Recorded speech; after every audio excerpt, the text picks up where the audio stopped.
Every day, headlines scream about the next global conflict. Commentators argue, social media panics, and it feels like the world is on the edge. But how much of that fear is real, and how much is just noise designed to grab your attention? In this video, we're going to try something different. Instead of reacting to scary headlines, we'll build a simple probability model to estimate the risk of a major war in the next 5 years. No crystal balls, no hype, just data, statistics, and clear reasoning. The problem is simple. Our brains are terrible at judging rare but high-impact events. Media rewards the most dramatic story, not the most accurate one. If we rely only on intuition and headlines, we either underestimate real danger or live in constant fear. So here's our starting point. First, we look at every major conflict between great powers since 1945. Second, we track how much key countries spend on their militaries as a share of GDP. And third, we measure diplomatic tension using UN, voting patterns, sanctions, and trade disruptions. When we plot these events over time, they're not evenly spaced. Conflicts come in waves, periods of relative calm, followed by clusters of escalation.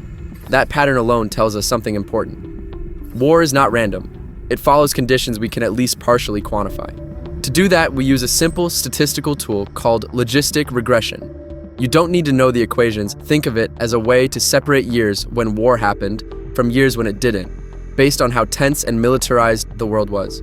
The model then tells us how similar today is to those past high-risk moments. We feed in today's numbers, elevated military spending, unusually sharp diplomatic rifts, and a history of conflicts in similar situations. The model combines these into a single risk score. When we translate that score into a 5-year probability, we get around 12% for a major great power war. 12% might sound small, but let's make it concrete. It's roughly twice as likely as flipping a fair coin and getting heads 4 times in a row. If you knew there was a comparable chance your house would burn down, you probably wouldn't just shrug and hope for the best. In everyday life, we manage risk by buying insurance, improving safety, and planning ahead. At the level of states, that insurance looks like robust diplomacy, arms control agreements, and deep economic ties that raise the cost of conflict. The point of a probability model is not to scare us, but to show where those efforts matter most. When we break the model apart, one factor stands out. It isn't raw military spending, and it isn't even the number of border disputes. The strongest predictor of war in our data is diplomatic isolation. When a country cuts ties, ignores institutions, and steadily drifts outside the global conversation. But any honest analyst has to admit the limits. Our model can't foresee sudden leadership changes, secret negotiations, or truly unpredictable black swan events.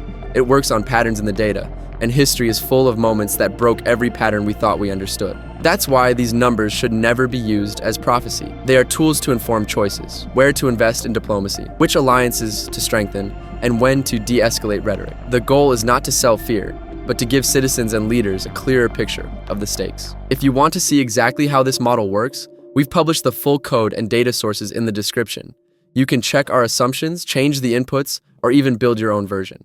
That's the power of open, data-driven discussion in a space usually ruled by emotion. At Mathlitics, the mission is simple. Bring probability and political reality into the same frame. If you want fewer hot takes and more honest numbers, consider subscribing. Because the next headline is coming either way, the question is whether we'll be ready to understand it.